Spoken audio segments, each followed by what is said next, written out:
So what you have to do, you need to apply the concept of negative capability. And this is the capability of entering the mind of that character and then looking at the situation from the viewpoint of that character. If you enter the mind of Ravan and you look at the situation from the viewpoint of Ravan, only then you can say that whatever Ravan did, it can be defended. I'm not saying that you need to prove Ravan to be a hero, no. But you can defend his character. And that can be possible only when you apply the concept of negative capability. Is that clear? Anyways, our point was different. What turns the day-to-day language into literary language? Right? You know, this has been a question for so many people. And so many people have tried to clarify it with the help of different examples. I think I gave you an example which is spoken in all the churches at the time of marriage. When you go to any church, there at the time of marriage, you can hear the father saying, before the couple, now I declare you married. Right? So the question is, do you feel that this statement has some literariness? The answer is no. It has no literary value, but it has traditional value. It has moral value. Because it is a tradition in Christianity and it is, you just can say, a kind of concept in Christianity that at the time of marriage, this statement is spoken by father. Right? So what turns the day-to-day language into literary language? That is poeticity. That is poeticity. That is a kind of literariness. That is like oil in cooking. Right? In day-to-day language, we use language. In literary language, again, we use language. But literary language is more than language. This is language plus. What is this plus? This plus is literariness. And this plus is adding some taste to language. Getting my point? As Roman Jacobson said that poeticity or literariness, this is like oil in cooking. Poeticity is like oil in cooking. Now you cannot eat oil separately. But if you use oil with different vegetables and you use some spices also, then the vegetable would be very tasty. Can you eat the oil all alone? Can it be tasty? Okay. Then you cook your dish without using oil. Again, can it be tasty? But then you use oil, tadka maar do. So what oil is doing? It is giving taste to that dish. In the same way, literariness, this is providing taste to language. Right? Say for example, if someone gives a call to you and says, am I talking to Mr. Ravindra Kumar? I may answer yes, you are talking to Mr. Ravindra Kumar. In a different way, I can say yes, a piece of him you are talking to. A piece of him. Now there is a play on the words. Suppose the question from the other side, is it Ravindra Kumar there? Yes, a piece of him. So there is something different in it. And this something has given a kind of taste. As oil provides taste to any dish, in the same way, this literariness, it provides taste to language. What is great literature? So it means it's made language effective. Not only effective, but meaningful also. See, day-to-day language is the language of information. Right? But literary language is not only the language of information, but this is the language of purpose. It has certain purpose. Getting my point? See, what is the basic purpose of literature? To instruct, to please and to instruct. Now, instruction can be given simply also in the form of a sermon. Yes, sir. Right? I teach you something, I mean, on the name of some moral lesson. And I give you so many do's and so many don'ts. Do this thing, don't do this thing. Right? In that way, I think you will not learn it properly and you cannot apply it on yourself. But the moment if you find the same things through a medium, the medium of language in a literary book, then you will apply it absolutely. So there it will work psychologically. There it will work like catharsis. And simply I can say that we should not be over ambitious. We should not try to reveal the secrets, which are the secrets of nature. I can instruct to you people saying that, right? But what is the essence of Dr. Faustus? The same. So one thing I am teaching you directly, and one thing I am giving you with the help of a text. So which one would be more effective? The text. Because there it would be working on you psychologically. You'll be realizing the character of Dr. Faustus. And finally you'll be coming to the conclusion that we should not try to reveal or we should not try to do the things which were done by Dr. Faustus. If we follow his footsteps, we may be in the same problem in which he was in the end of the book. And you know how pathetically he reacts and acts in the end of the book, towards the end of the play. He turns to all for mercy. No one is there to give any kind of mercy to him. Not God. Not even Jesus Christ, who sacrificed himself for the sake of humanity, who shed his blood to save this humanity. No one comes forward to help him. So a medium should be there. Getting my point? Yes. So one thing I can teach you theoretically, then the same thing I can apply. So when it is applied, it becomes more and more effective. That's why most of the farmers who have the experience of farming, they are more intelligent than the scientists who work in their laboratories and who are much educated. Because they are applied. Yes, application is a must. So when you apply something, it becomes easier to you. It comes to your mind automatically. Right? Otherwise, what is taught through literature, it can be said directly. But if you say something directly, it will not be appealing, it will not be interesting, it will not create a kind of sensation in you. When you see Dr. Faustus in the end, you feel a kind of sensation in your heart and mind and body and soul. Lucifer is coming towards him, inching towards him. He has only half an hour to live. Just 1 hour to live. And then see how he's prideful. Oh God, please give me 1 year. If not 1 year. Turn this hour into 1 complete month. If not into one month. Into 1 week. If not into 1 week. Please turn this hour into 1 complete day so that I can depend on my selves. Getting my point? Yes. So it works psychologically. It becomes more effective. Right? So, Victor Slofsky says that art defamiliarizes things. It turns known things into strange. It turns known thing into strange. And when you turn the day-to-day language into literary language, there also the same thing is done. That day-to-day language is turned into strange language. I am 30 years old. I have witnessed 30 autumns of my life. So that day-to-day language is made strange. It has been defamiliarized.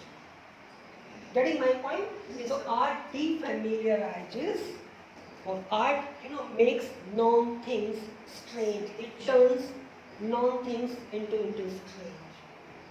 Right? And it basically turns those things into strange for which we have become habitual. Certain things come to us automatically and naturally and spontaneously because we have become habitual for them. I clarified it with the help of 2 activities, walking and dancing. Right? Daily you walk. Yes, sir. But you never remain conscious of the fact that now you are walking.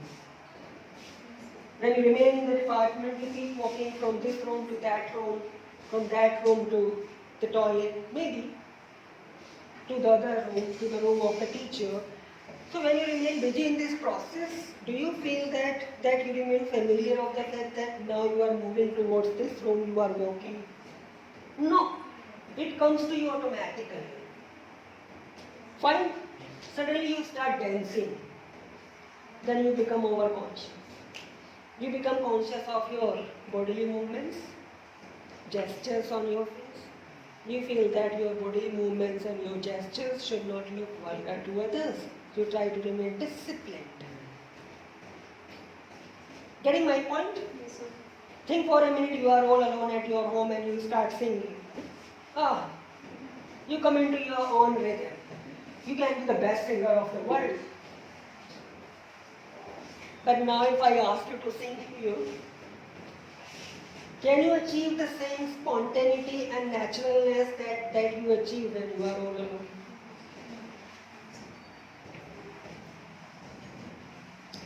Here, you will become more conscious. And when you are all alone, then you do not remain conscious. Right? So when you walk, you do not remain familiar of this activity that now you are walking, because walking comes to you automatically. You have become habitual for it. So for example, you are eating your food and suddenly the light is off. So do you feel that your hand will go here with the piece of bread in hand? ना जाएगा? घूम ही जाएगा ना? It has become habitual. Fine.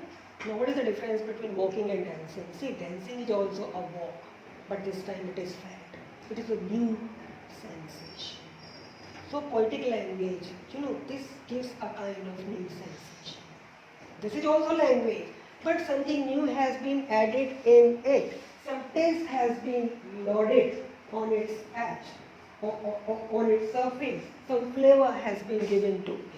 But just sometimes we dance unconsciously, like for our enjoyment. That is only when you are all alone.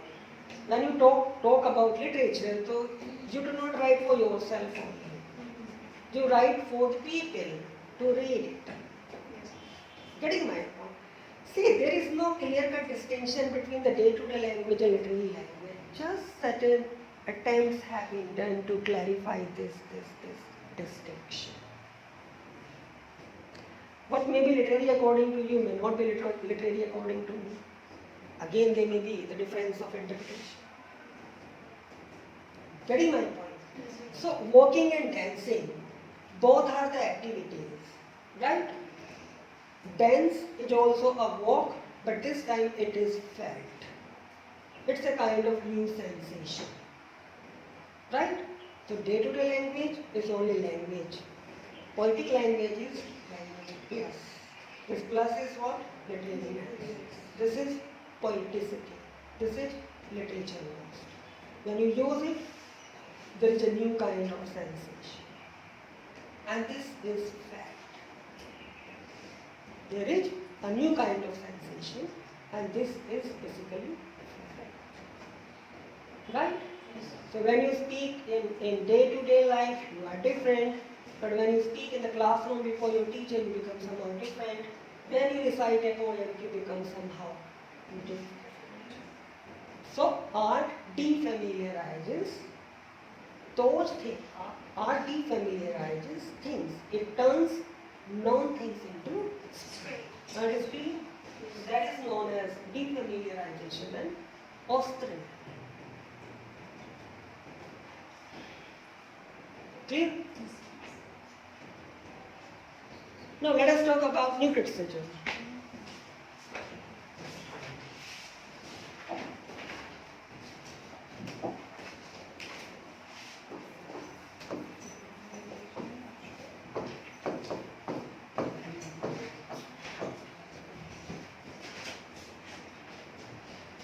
Yes?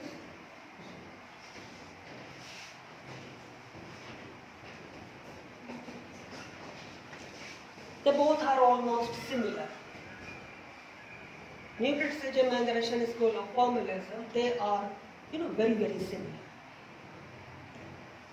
So if you talk about new criticism, initially it was impacted by the Russian school of formalism, but later it developed independently.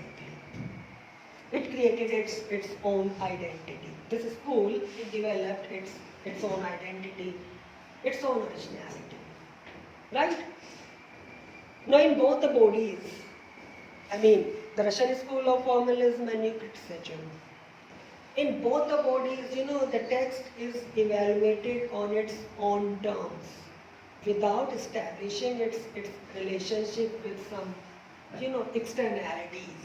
Which externalities? Like the biography of the author, the time of the author, the historical circumstances of the time of the socio-political condition. So this is the common thing between both the schools. So both the schools, they both examine a text on its own terms without establishing its relationship with externalities like the biography and pseudo-somatics. Right? In both the schools, when a text is examined, the focus remains on certain literary devices and certain crafts used by the author while examining an book. Getting the point?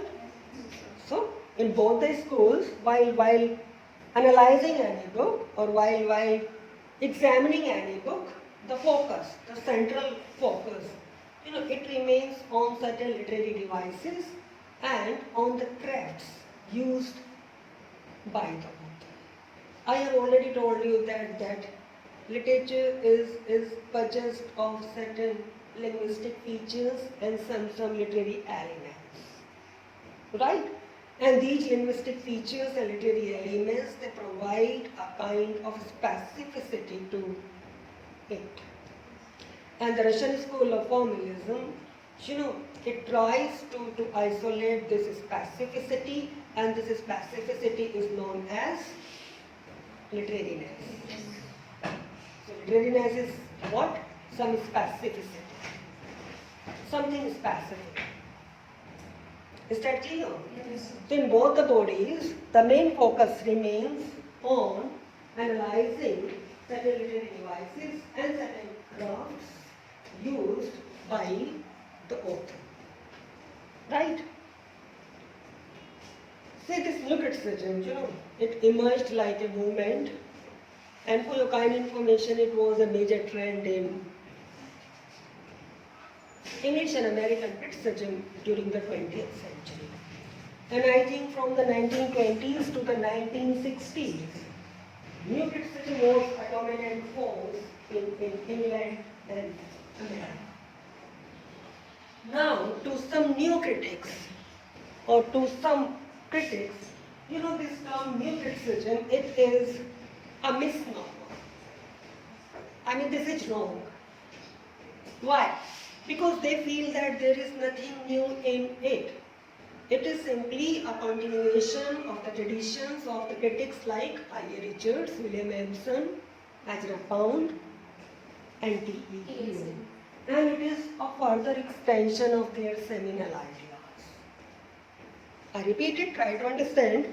Some critics feel that this term new criticism, it is a misnomer. The name is wrong.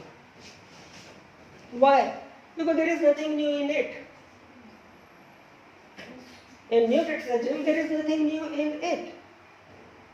It is simply a continuation of the traditions of the critics like I.A. Richards, William Emerson, Ezra Pound, and T.E. Hume, and it is a further extension of their seminal works, means whatever they have already written, it gives some further extension to their works. That's why the term new criticism is a misnomer.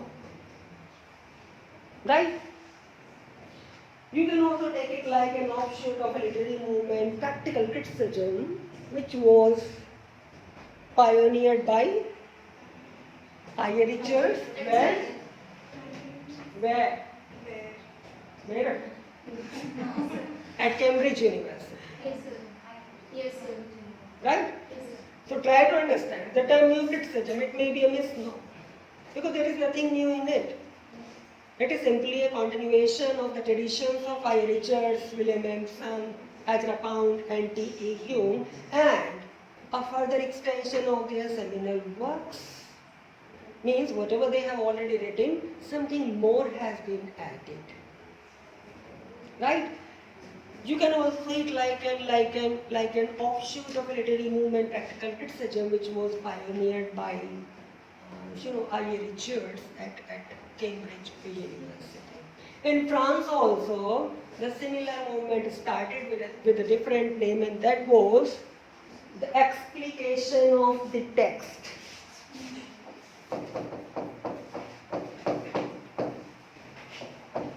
Explication of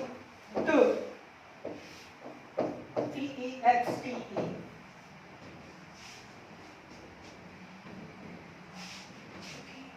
In France also somehow the similar movement started, which was known as explication of the text, means analysis of the text of a poem.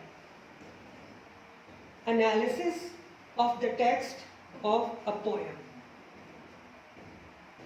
Right? Yes? So I think the Florence also people talking to criticism. So many people, all the new critics, they wrote something or other. So I mean, Disney. Disney, yes. So what is there? See, this new criticism, it was a reaction against traditional humanist criticism. If you talk about new criticism, it's a misnomer. It is simply a continuation of the traditions of, so many critics, and you can call it a further extension of their seminal. So the main thing is that new criticism was a reaction against traditional humanist criticism, which tried to examine a text with the help of the biography of the author, in the light of the biography of the author, in the light of historical circumstances, in the light of socio-political circumstances. What was there in traditional humanist criticism? It focused more on the psychology of the author and the biography of the author. Right? But new criticism, it does not focus on the psychology of the author and the biography of the author. See, you can find a difference between biographical criticism and new criticism. Biographical criticism, it talks more about the author than the text. And new criticism, it talks more about the text than the author. Not reader, author. Author and the text. The author who has authored the text. Biographical criticism, it talks more about the author than the text. The text is in the background. But new criticism, it talks more about the text than the author. The author is nowhere in the picture, the author is that. There is nothing beyond the text. Getting my point? So what happened with this new criticism, or you just can say that this new criticism, it brought a tremendous change in the methods and habits of reading a text. Earlier, a text was read in the light of the biography of the author, the time of the author, and so many other externalities. But new criticism and the Russian school of formalism, they both provided a shift. Now the shift from the author and the history and other things was to the text alone. So this new criticism, or you just can say that with new criticism, there came out a revolutionary change in the methods and habits of reading a text. Right? Now here, the critic plays a crucial role. In new criticism, what is the role of the critic? To examine the gaps in the text. Okay, and see, the role of the critic is to help the reader to read for himself or herself. Right? Not to show his or her intelligence, but to bring out the utility of that piece of literature which he or she is reading. Getting my point? In a simple way, you just can say that if you are a reader and I am the critic, my task should be to help you to read a particular text for yourself only and While reading it, you don't have to show that you are very intelligent and you are getting all the meanings. No, you have to bring out the utility of that text. What is the significance of the text? What is the utility of the text? Getting my point? I repeat, with new criticism, there came out revolutionary changes in the habits and methods of reading a text.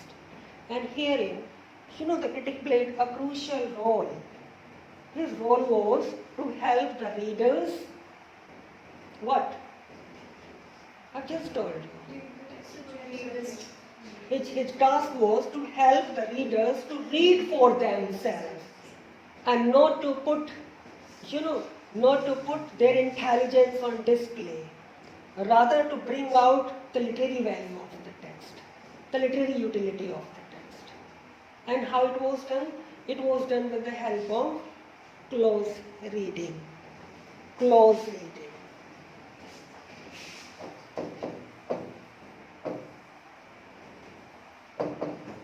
Now what is this close reading?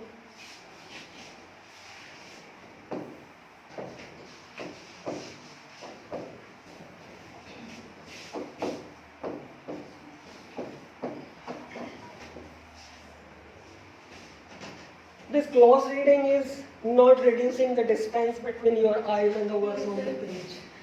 Sir. Paying close attention to the words on the page. Sorry? Paying close attention to the words on the page. Right. It was also known as imminent reading. Close reading, this was also known as imminent reading.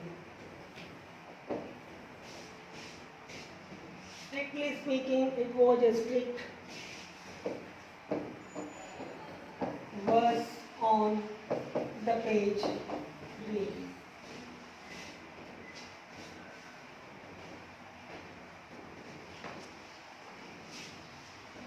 Fine? So what was close reading? Bressler, again he is a critic, he defines this close reading.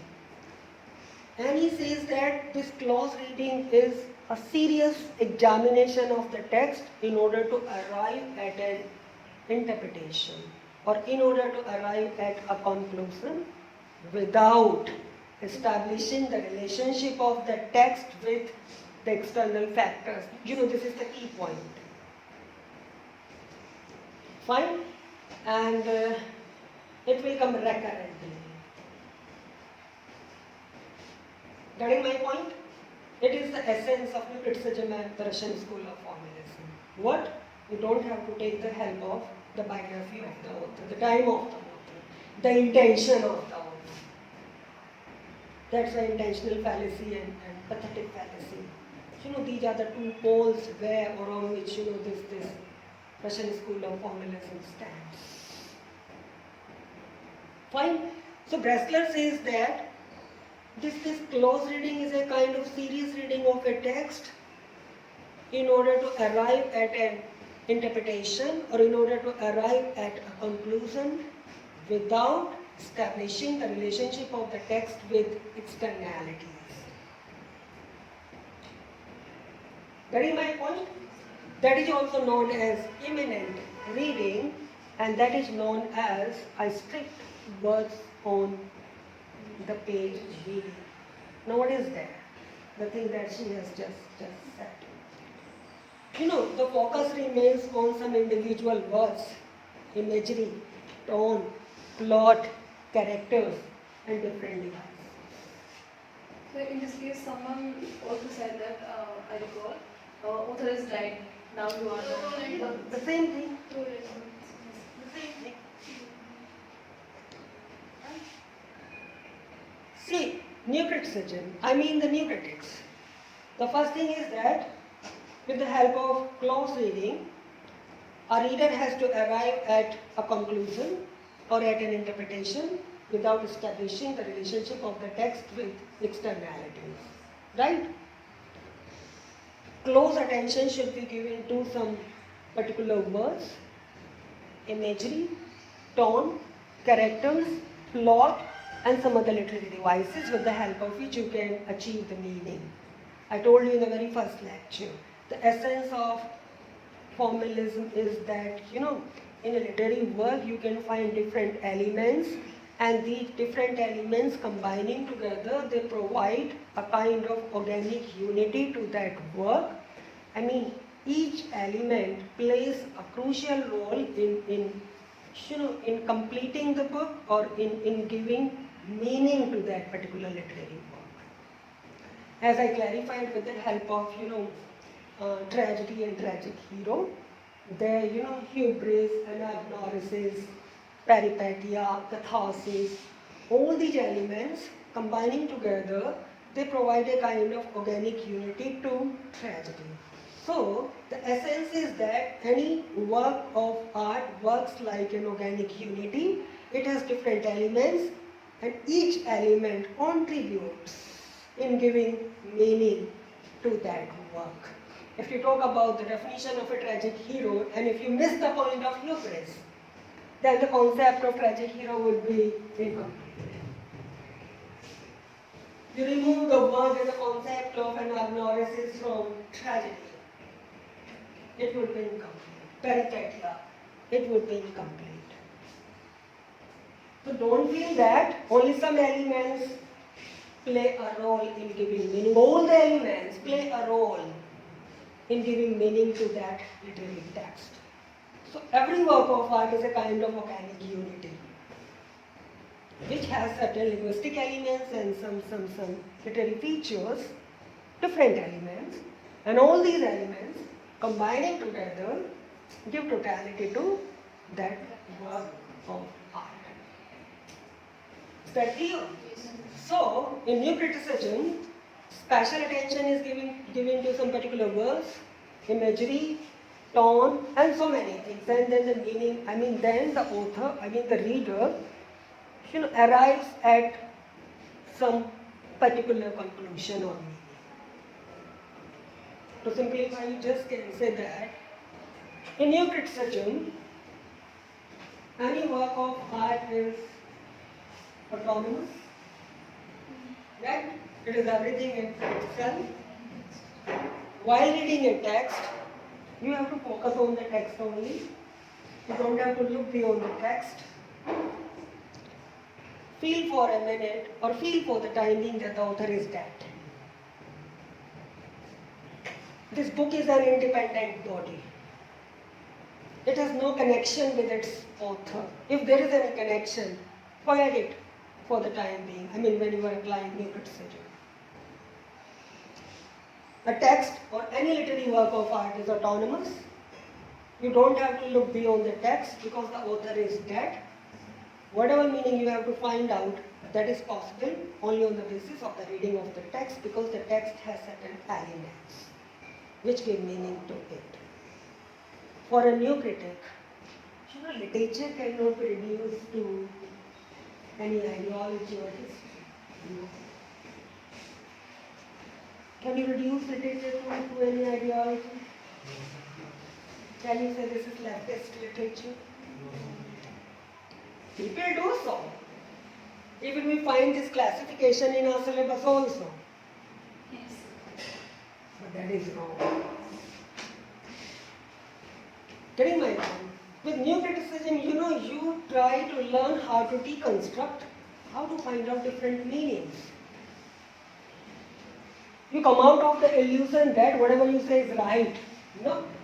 Whatever others say, they also right. You give space to others also.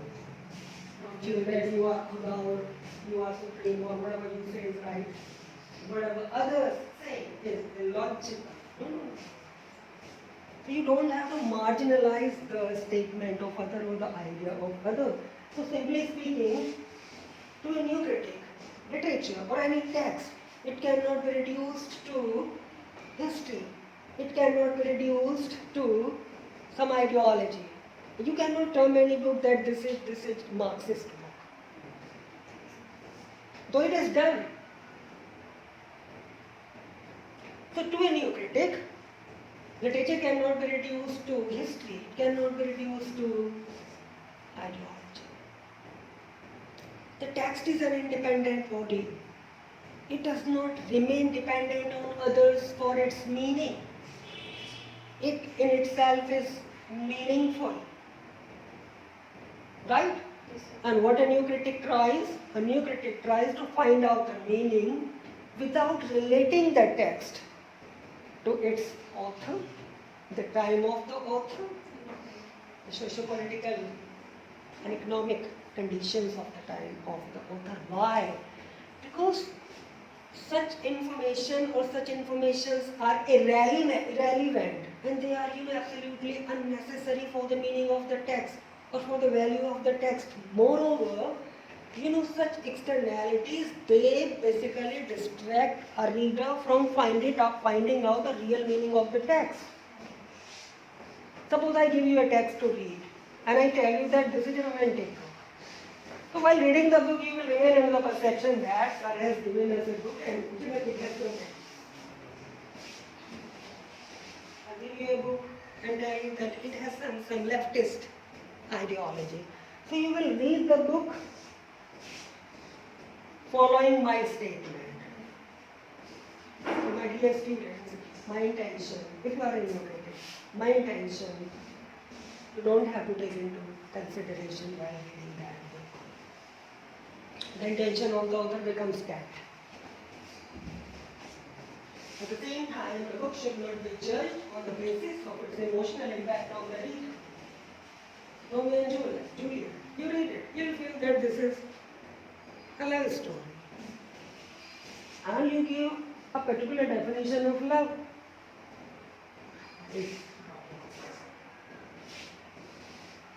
You may be under the perception emotionally that really there was real love between the two and they sacrificed their lives for the sake of each other and it was true love. No. This is not the task of a new critic.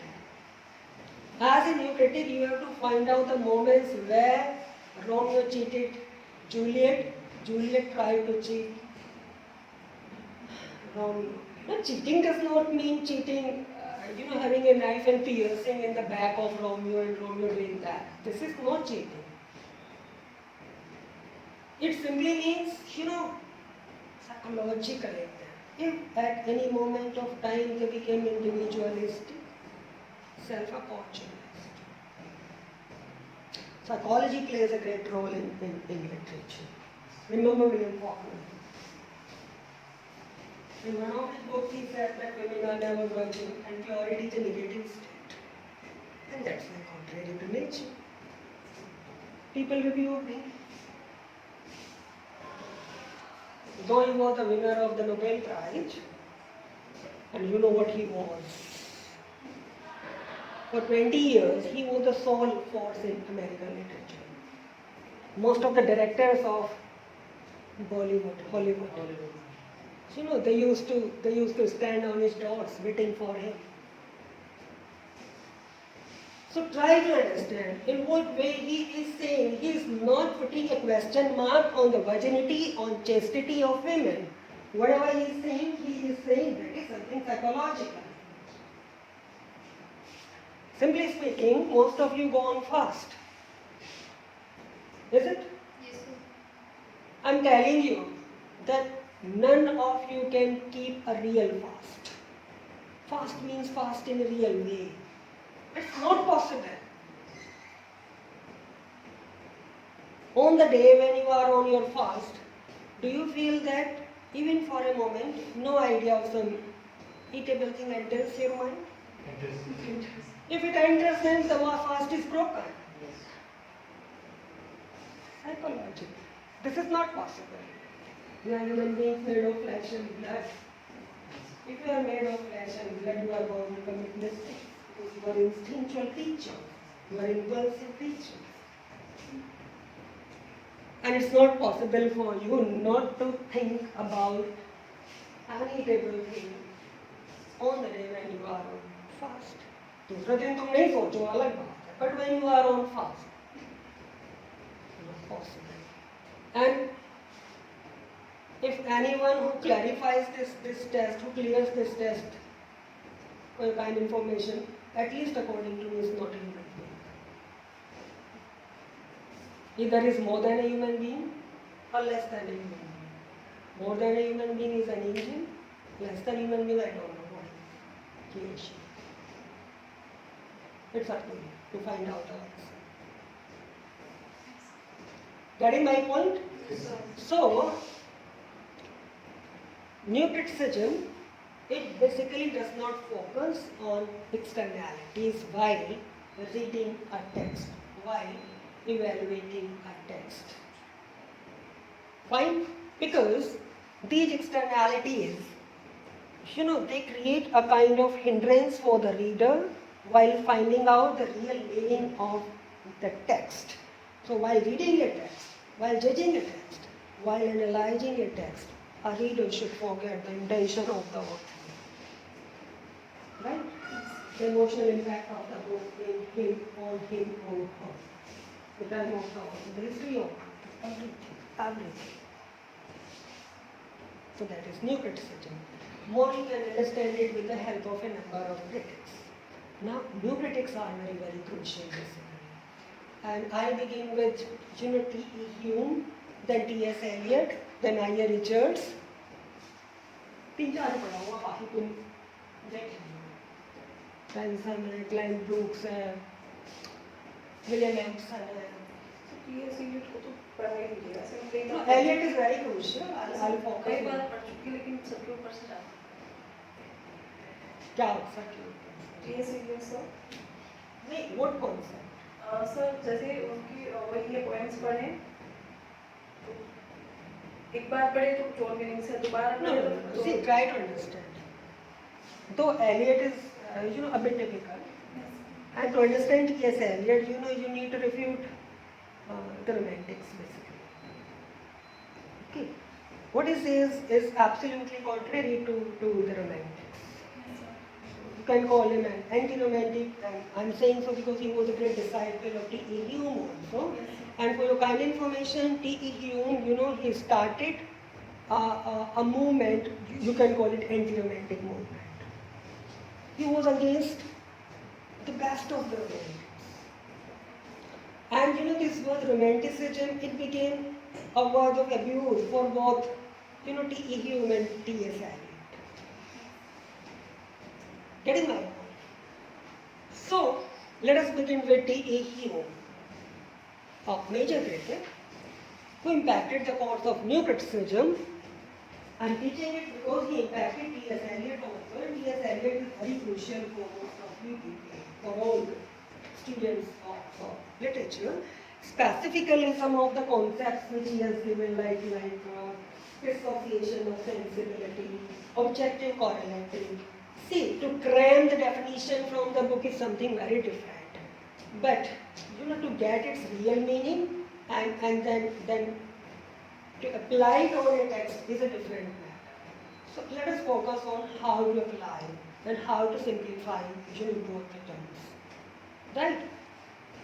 If you remember, T.E. Hume wrote an essay, Classicism and Romanticism.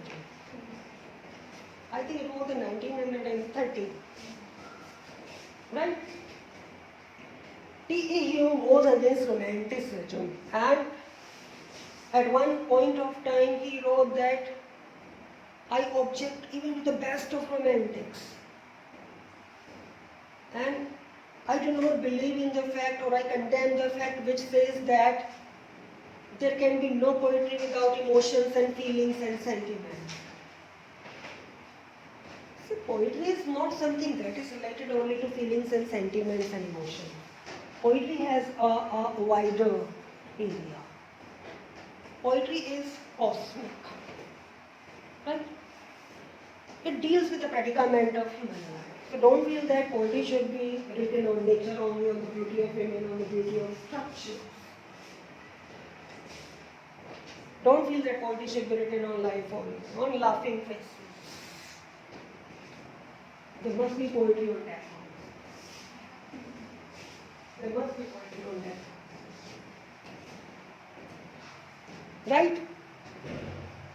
Poetry basically deals with the predicament of human life. And when I say predicament, it involves everything. it involves everything. So T.E. Hume, he basically started a movement which you can say anti-romantic movement, and he was a hardcore anti-romantic. And as I have told you that at one point of time he said that, I'm just quoting his original words, he says that I object even to the best of romantics, and I cannot believe or I cannot rely on the statement which says that there can be no poetry without any emotion or any feeling. Or poetry should deal with some limitation, or poetry should deal with whining of any woman. Poetry has a broader area. Right? So this word romanticism, it was like an abuse to him and to his disciple, T.S. Eliot. Anyways, he wrote an essay, Classicism and Romanticism, I think that came out in 1913. In this essay, he said the same thing which I have just talked about. Further, he made a demarcation between the position of human beings in relation to romanticism and in relation to classicism. I mean, what is the classical idea of human beings and what is the romantic idea of human beings? How do classicists think about human beings and how do the romantics think about human beings? So the romantic idea about human beings is that the romantics feel that man is intrinsically good but is spoiled by circumstances. See? You can apply it on angels like Lucifer and John. Intrinsically he was good, but he was spoiled by circumstances. He was fighting for his right. He was fighting for freedom. He was fighting like a leader. Right? So the romantic idea about human beings is that the romantics feel that man is intrinsically good but spoiled by circumstances. But the classical idea is that man is intrinsically limited, and he is disciplined by some tradition and order. So one idea is, that is the romantic idea, and it says that man is intrinsically good but spoiled by circumstances. The other idea, that is the classical idea, it defines man by saying that man is intrinsically limited but disciplined by some order and some tradition. Right? Then he says that the romantics are the storehouse of possibilities. And the classicists, they are fixed and finite, not infinite. Is it clear? Romantics are the storehouse or well of possibilities. When you apply emotions and feelings, you can fly high on the wings of imagination. You can go anywhere. You can transport yourself into a different land. When you can be the king of that land, you can marry the queen of that land. You can enslave the people of that land. Right? Romanticism, it gives way to flight. And that also, uncontrolled flight.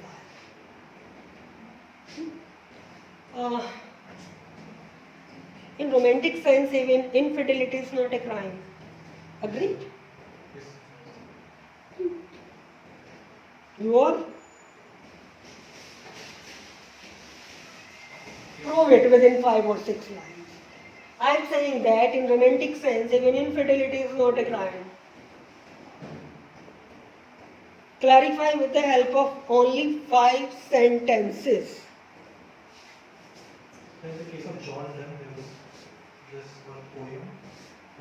Don't give any reference of any poem. It was far away from. My point is, in romantic sense, infidelity is not a crime. Justify if you do agree. If you don't, then there is no question. since it is a response away from reason, everything is permitted. You have summed it up in one line. Could you please repeat it? So since the romanticism gives a response against reason, everything is permitted. Selection of words is a bit one by one. Yes, you. You.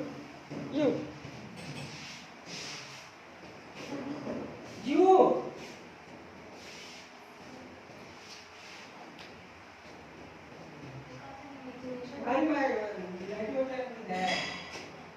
You are preaching the lie. Yes. So because there is no rule, so everything is justifiable. Even infidelity is also justifiable. Who said that? Yes. Because when you think you can do anything, cannot be a crime. And romantic poetry Fitting the tail. That is not the destination. Height. That must be the destination. You know when Arjun was piercing, when he was a contender for the hand of Draupadi. If you want to have Draupadi, you need to aim at her. Not at the tail.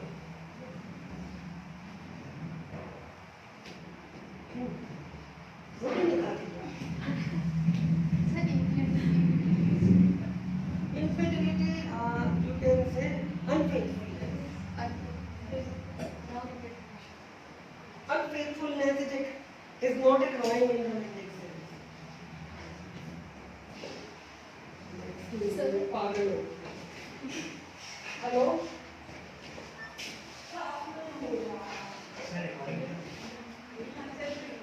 लेकिन confirming नहीं है, check कर लो। मैंने recording पे डाला हुआ है। Who gives me the best answer? Sir, उसको मैं क्या दूंगा? कुछ नहीं दूंगा। sir, they believe in One by liberty. one. Yes, you. Like you said, that man at his core is good. So, regarding personal opinion,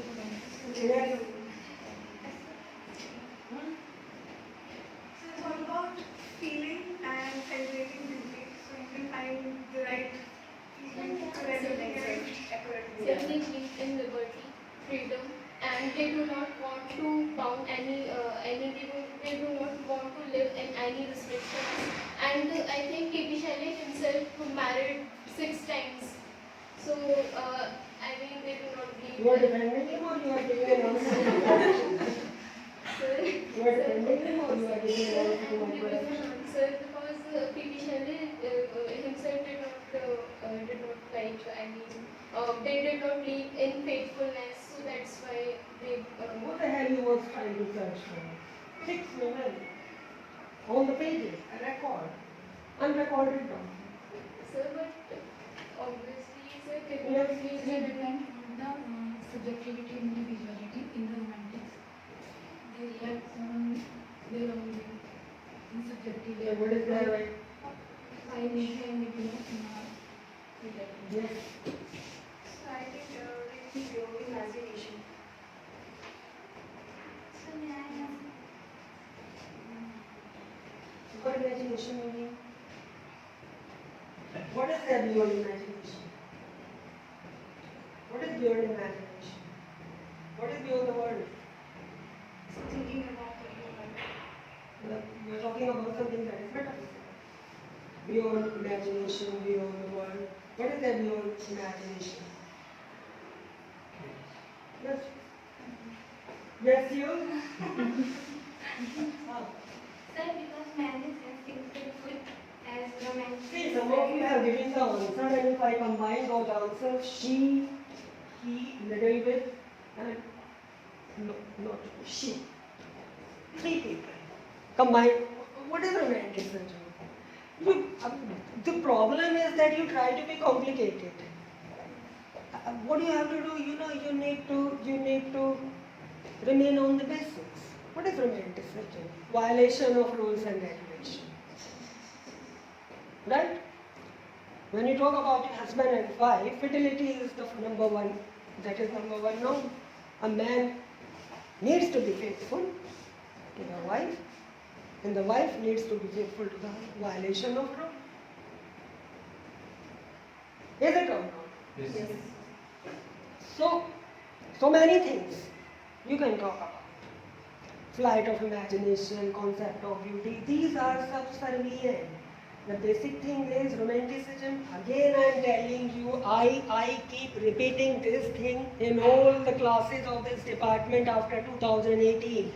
Romanticism does not mean only about love, beauty, no. Please, for God's sake. Romanticism is, love is there, beauty is there, but these are secondary things. So romanticism is not romance. You cannot define it in that way. You do not have to translate it. That bullets are moving on the road, I am a mango man. No. Romanticism is about violation of rules and regulations. Romanticism is about something that is untraditional. Untraditional. That's why